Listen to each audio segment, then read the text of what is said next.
Hello everyone, welcome to only IAS. जैसा कि इस वीडियो में अभी आपने पढ़ा कि जो भी लोग 2022 के लिए प्रिपरेशन स्टार्ट करने वाले हैं, वो मे बी कोई ग्रेजुएट हो सकते हैं, वो मे बी वर्किंग प्रोफेशनल हो सकते हैं, मे बी अभी ग्रेजुएशन में होंगे, ऐसे भी लोग हैं, और कुछ बिगिनर्स होंगे जो अपनी पढ़ाई ग्रेजुएशन कंप्लीट करने के बाद 2022 को टारगेट कर रहे हैं अपनी यूपीएससी एग्जाम का एक अच्छा अटेम्प्ट देने का।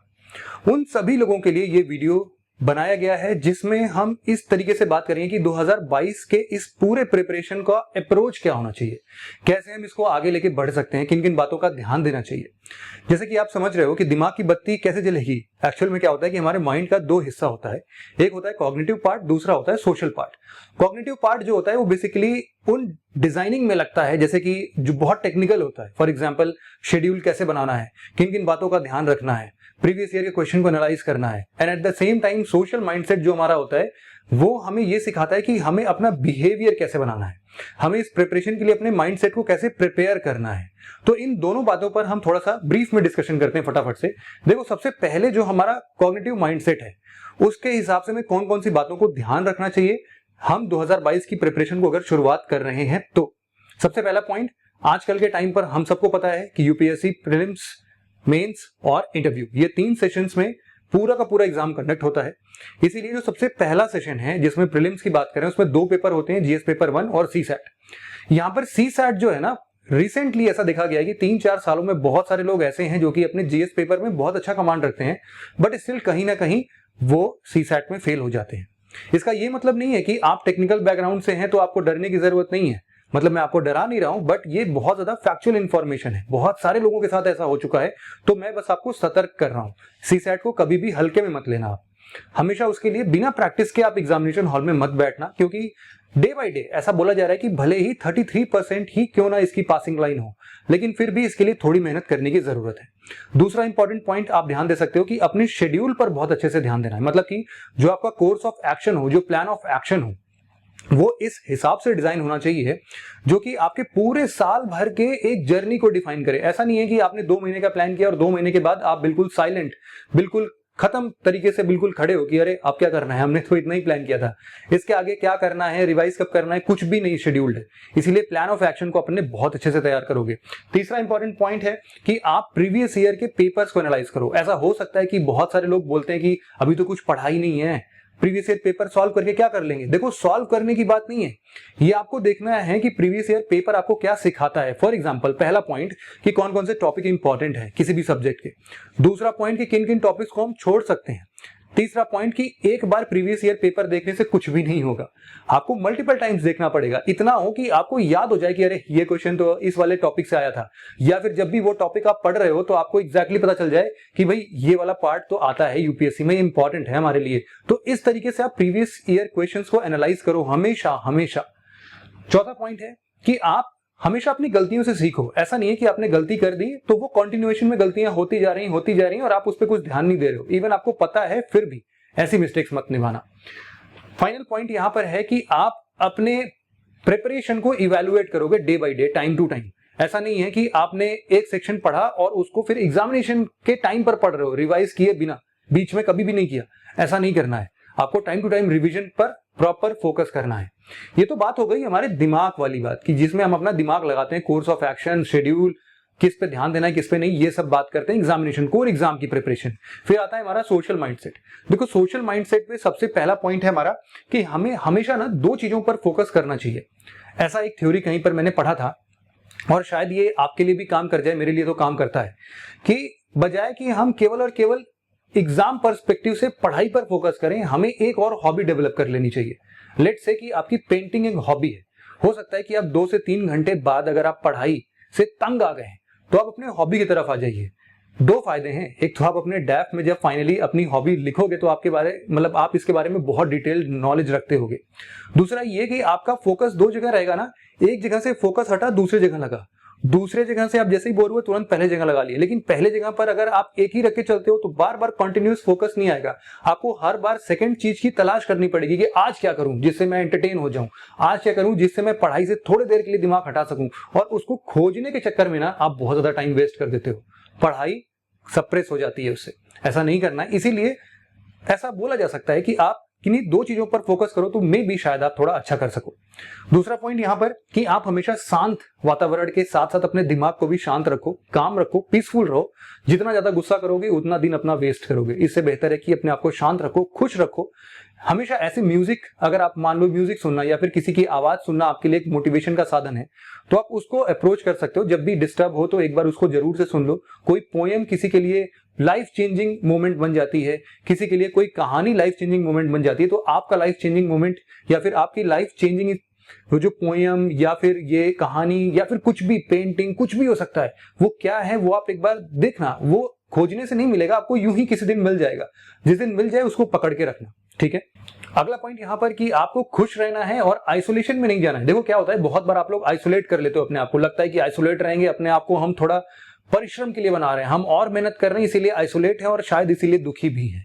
लेकिन ये एग्जाम प्रिपरेशन आपसे दुखी होना नहीं डिमांड करती है, आप खुश रहो। आइसोलेट होना अगर आपको नहीं पसंद है तो आप अपनी फ्रेंड सर्किल लिमिटेड रखो, वही 2-4 फ्रेंड्स को रखो जो कि आपके एग्जाम में सपोर्ट करते हो। उन्हीं फैमिली मेंबर से बात करो जो कि आपको सपोर्ट करते हैं, बट एटलीस्ट अपने आप को कंप्लीटली आइसोलेट मत करो, क्योंकि एक्सट्रीमिटीज इस एग्जाम के लिए घातक होते हैं। यहां पर अभी तो हमने बात कर ली कि भाई हमारा कॉग्निटिव माइंड और सोशल माइंडसेट कैसे काम करेगा, लेकिन किसी भी एग्जाम की प्रिपरेशन करने के लिए ना ये बेसिकली 4 कंपोनेंट्स बहुत इंपॉर्टेंट है। ये 4 कंपोनेंट्स कौन कौन से? सबसे पहला प्रीवियस ईयर क्वेश्चन का एनालिसिस। मैंने आपको यही बताया कि प्रीवियस ईयर क्वेश्चन के एनालिसिस से आप उन लोगों की गलतियों को समझते हो जो ऑलरेडी इस एग्जाम को दे चुके हैं, आप उनकी गलतियों से सीखते हो। अगर आपने ये पार्ट इनवाइब नहीं किया अपने अंदर तो आप कम से कम अपने प्रिपरेशन का 10% हिस्सा खो दोगे, ठीक है। दूसरी बात इसी से जुड़ी हुई है, पूरे एग्जाम के प्रिपरेशन में आपको क्या करना होता है? पहली बात आपको क्या करना है कि आपको कॉन्सेप्ट्स क्लियर रखने हैं। दूसरा, जो भी फैक्चुअल इंफॉर्मेशन उनको याद रखना है। यही तो है पूरा, कोई भी सब्जेक्ट उठा लो, दो ही चीज होगा, या तो कॉन्सेप्ट होगा या फैक्ट होगा, बस इतना ही होता है। तो इन दोनों को तभी समझ पाओगे, तभी कंफाइन कर पाओगे जब प्रीवियस ईयर क्वेश्चन पता होगा कि क्वेश्चन आते कहां से हैं। टोटल कितने बन गए आपके? लगभग 50%। लेकिन सोचो अभी 50% हिस्सा ही कंप्लीट हुआ है। सब कुछ पढ़ लेना एग्जाम का अंत नहीं है, जब तक कि आप उसको प्रॉपर रिवाइज नहीं करते हो।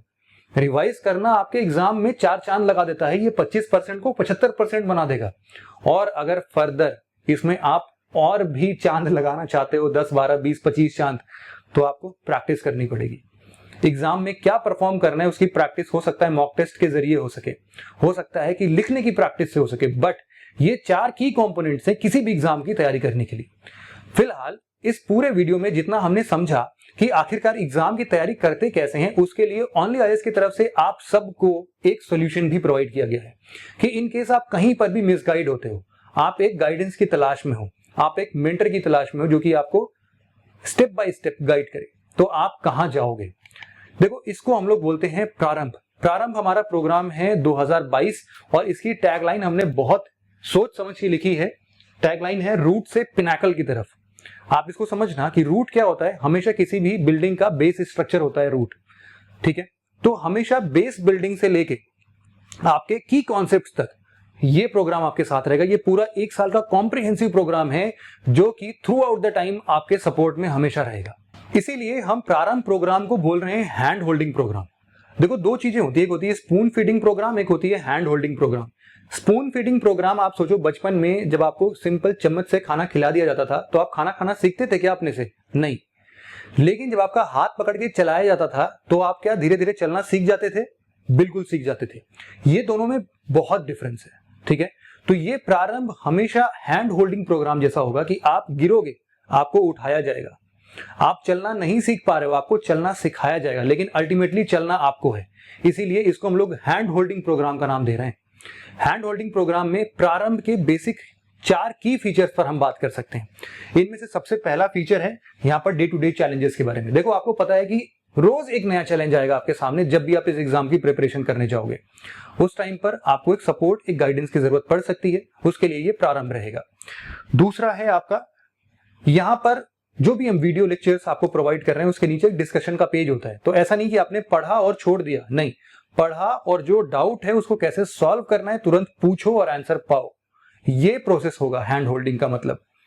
तीसरा है कि यहां पर हम रेगुलर लाइव क्लासेस लेंगे जिससे कि हमारा और आपका इंटरेक्शन बना रहे। मतलब कि हम, हो सकता है कि आप कहीं नॉर्थ ईस्ट के किसी गांव से बिलोंग करते हो सकता है कि आप हिमाचल किसी गांव से, राजस्थान के किसी गांव से, एमपी के किसी बीहड़ जंगल से आप पढ़ रहे हो हमारे कोर्सेज को, बट स्टिल हम कनेक्टेड हो सकते हैं। कैसे? ऑनलाइन के माध्यम से। हम रेगुलर इंटरवल्स पर ऑनलाइन क्लासेस कंडक्ट करेंगे जिससे कि आपका जो कॉमन डाउट है हम उसको रिजॉल्व कर सकें। चौथा और आखिरी, मेंटरशिप। क्या होता है कि हमेशा जब भी आप फेल हो जाते हो, आपकी निराशा आपके ऊपर हावी हो जाती है, तब आपको लगता है कि काश ऐसा कोई एक पर्सन होता जिससे मैं बात कर लूं और वो सारे क्वेश्चंस का समाधान दे दे।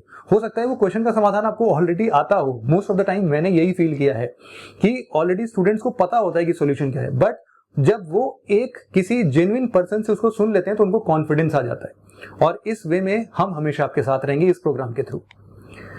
प्रारंभ की जब भी हम बात करते हैं तो हम इसको 4 की कंपोनेंट्स में डिवाइड करते हैं। अगेन, सबसे पहला है बेसिक स्टेज, दूसरा है आपका यहां पर आप देख सकते हैं कोर स्टेज है, और तीसरा एडवांस स्टेज, और चौथा आपका इंटरव्यू वाला स्टेज है।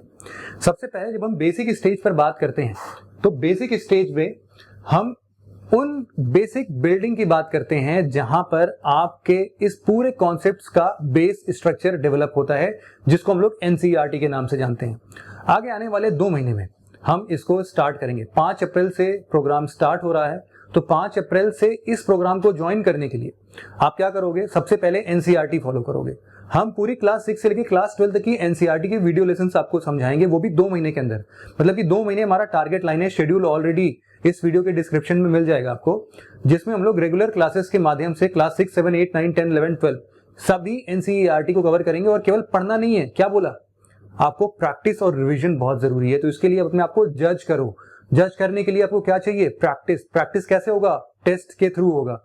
तो एनसीईआरटी के सभी बुक्स की अलग अलग टेस्ट आपको मिल जाएंगे। जैसे ही एक बुक खत्म होती है तुरंत उसका टेस्ट मिलेगा आपको। ठीक है, ये है बेसिक स्ट्रक्चर। इसी में हम छोटा सा आंसर राइटिंग क्लास भी इंक्लूड करेंगे, जिससे कि आपकी राइटिंग हैबिट भी कंटिन्यूएशन में from the very beginning start हो जाए। फिर हम आते हैं अपने सेकंड स्टेज कोर की तरफ। इन सब के बारे में डिटेल से डिस्कस करेंगे बेसिक एक करके। फिलहाल एनसीईआरटी में जैसा कि अभी हमने डिसाइड किया कि क्लास 6 से लेकर क्लास 12 तक के जितने भी एनसीईआरटीज और जितने भी बुक्स हैं हमारे पास, वो हो सकता है 4 किताबें हों, 5 किताबें हों, और क्लास 12 तक आते आते 9 किताब भी हो जाती है। लेकिन उन सभी को हम डिटेल से पढ़ने की कोशिश करेंगे। जो भी हमारे यूपीएससी के पॉइंट ऑफ व्यू से इंपॉर्टेंट हैं हमारे बेसिक बिल्डिंग के लिए, उन सब पर हम फोकस करेंगे। नेक्स्ट आता है हमारा कोर पार्ट। देखो, कोर पार्ट हमेशा हमें इस वे में प्रिपेयर करेगा कि अब हम एग्जाम ओरिएंटेड प्रिपरेशन कर रहे हैं, अब हम सिलेबस वाइज चल रहे हैं। तो सबसे पहले तो हमारा प्रीलिम्स के कुछ इंपॉर्टेंट सब्जेक्ट्स हैं, for example history, geography, polity, economy, science and tech, art and culture और एनवायरमेंट एंड एजुकेशन। देखो, ये जो 7 सब्जेक्ट हैं ये बहुत ही कोर सब्जेक्ट्स हैं। ठीक है, इन कोर सब्जेक्ट्स में सबसे इंपॉर्टेंट क्या है? देखो, ज्योग्राफी बोल सकते हो, पॉलिटी बोल सकते हो, हिस्ट्री बोल सकते हो। ये कुछ ऐसे सब्जेक्ट्स हैं ना जिनसे आप आगे के भी बहुत सारे सब्जेक्ट्स को क्लियर करोगे। फॉर एग्जाम्पल, अगर आपको हिस्ट्री पता है तो आप आर्ट एंड कल्चर पढ़ सकते हो अच्छे से। अगर आपको ज्योग्राफी पता है तो जब आप इंटरनल सिक्योरिटी पढ़ रहे होगे तो आपको पता होगा कि यहाँ का जो टेरेन है वो कुछ इस हिसाब से है कि यहाँ पर बीहड़ जमीन है, जंगल है, यहाँ पर लोगों की छुपने की स्थान बहुत अच्छी हो सकती है, तो इसीलिए नक्सलिज्म वहां पर ओरिजिनेट हुआ होगा। तो ऐसे इंटरलिंक करते हुए टॉपिक को जब हम पढ़ते हैं ना तो हमें असली समझ डेवलप होती है। ठीक है, तो इन सभी सब्जेक्ट्स पर हम कोर फोकस करेंगे। साथ ही साथ हम इस पे स्टार्ट करेंगे पढ़ाई करना कब से? आपका 5 अप्रैल से स्टार्ट हो रहा है। अप्रैल और मई का पूरा मंथ आपका एनसीईआरटी कंप्लीट करने में जाएगा। जून के पहले वीक से, मतलब 7 जून से हम स्टार्ट कर देंगे अपना सिलेबस वाइज टॉपिक इसको। ठीक है, ये syllabus wise topic starting range में हमें बेसिक सब्जेक्ट सिखाएगा। ग्रेजुअली हम शिफ्ट होंगे अपने मेंस सब्जेक्ट की तरफ भी। ये जो हम बेसिक सब्जेक्ट की बात कर रहे हैं ना, केवल यूपीएससी इतना ये 7 सब्जेक्ट, या फिर हम इन मेंस के सब्जेक्ट्स की अगर हम बात करें तो वर्ल्ड हिस्ट्री है, या फिर डिजास्टर मैनेजमेंट है, इंटरनेशनल रिलेशन है, इंटरनल सिक्योरिटी है, एथिक्स, इंटीग्रिटी एंड एप्टीट्यूड है, इंडियन सोसाइटी, सोशल इश्यूज, इन सब के अलावा भी बहुत कुछ पूछता है। फॉर एग्जाम्पल, ये सारी चीजें जिसको हम लोग बोलते हैं मार्क्स बूस्टर टॉपिक्स। इसमें हो सकता है आपके गवर्नमेंट स्कीम्स हो, इसमें आपके इकोनॉमिक सर्वे, बजट, और इसके अलावा एक बहुत ही बड़ा कंपोनेंट जिसके बारे में मैंने सबसे पहले पॉइंट पर आपको चेतावनी दी थी, और वो है सीसैट। सीसैट के भी फुल फ्लेजेड लेक्चर्स आपको इन कोर्स में मिल जाएंगे। और इवन हम ये ट्राई करेंगे कि हर संडे आपको सीसैट का एक लेक्चर मिले, जिससे कि आप टाइम टू टाइम सीसैट पर अच्छी कमांड रखो ऑन अ रेगुलर बेसिस। ठीक है, तो ये पूरा स्ट्रक्चर होगा हमारा कोर रीजन का। इसके बाद हम धीरे से जब एडवांस्ड स्टेज पर जाएंगे तो एडवांस स्टेज पर हम इन सभी सब्जेक्ट्स को करंट अफेयर्स पर्सपेक्टिव में भी देखेंगे। ये पूरा खत्म होते होते आपका जनवरी आ जाएगा। जनवरी के बाद से हम स्टार्ट करेंगे इसमें आपके फुल लेंथ टेस्ट को। ये भी याद रखना कि जब हम प्रीलिम्स और मेंस के सब्जेक्ट्स पढ़ रहे होंगे तो हम हर वीकेंड को आपका टेस्ट जरूर लेंगे। जो भी सब्जेक्ट हमने मंडे टू सैटरडे पढ़ा होगा उनका संडे में टेस्ट भी होगा, वो प्रीलिम्स का भी होगा और मेंस का भी होगा। ये ऐसे टेस्ट होंगे जिनके मॉक आंसर्स आपको मिल जाएंगे और आपको प्रिपेयर करना होगा, लिखना होगा इस तरीके से कि आप प्रॉपरली अपने आप को एनालाइज कर पा रहे हो। लेकिन जब प्रॉपर मेंस के आंसर चेक करने की बात होगी तो उस टाइम पर आपको पूरा सब्जेक्ट पता होना चाहिए। क्यों ऐसा है? देखो, वो ऐसा इसलिए है क्योंकि आपको इंटरनल सिक्योरिटी अगर पता है और आप उसमें इंटरनेशनल रिलेशन का कोई एक कॉन्सेप्ट लगाते हो या फिर एथिक्स का कोई एक कॉन्सेप्ट लगाते हो तो वो आपके आंसर्स में वापस एक एज प्रोवाइड करते हैं। ये एज तभी आएगा जब सारे सब्जेक्ट्स आपके क्लियर होंगे। जीएस पेपर 1 ज्योग्राफी में साइंस एंड टेक को कैसे मर्ज करना है ये आपको पता होना चाहिए। इसके लिए दोनों सब्जेक्ट्स का नॉलेज होना चाहिए।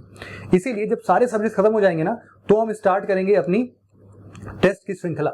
ये टेस्ट की श्रृंखला में हम पढ़ रहे होंगे ऐसे के कुछ टेस्ट और साथ ही साथ हम अपने कुछ सेक्शनल टेस्ट और फुल लेंथ टेस्ट पर भी फोकस कर रहे होंगे। टोटल 12 आपके टेस्ट होंगे जिसके कॉपीज आप हमें भेजेंगे और हम प्रॉपरली चेक करके आपको देंगे।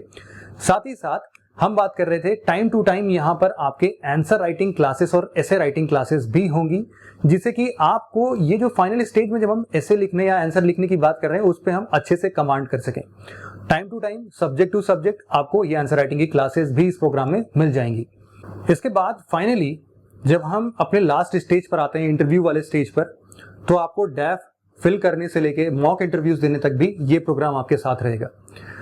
तो अगर आप इस प्रोग्राम को ज्वाइन करना चाहते हो तो यहाँ पर इसका लिंक लिखा हुआ है video.onlyis.in। यहाँ पर आपको जाना है। सिंपली सबसे ऊपर ही आपको प्रारंभ का एक बड़ा सा इमेज दिख जाएगा, आपको उस पर क्लिक करना है और बाय नाउ पर क्लिक करके आप इस कोर्स को परचेज कर सकते हो।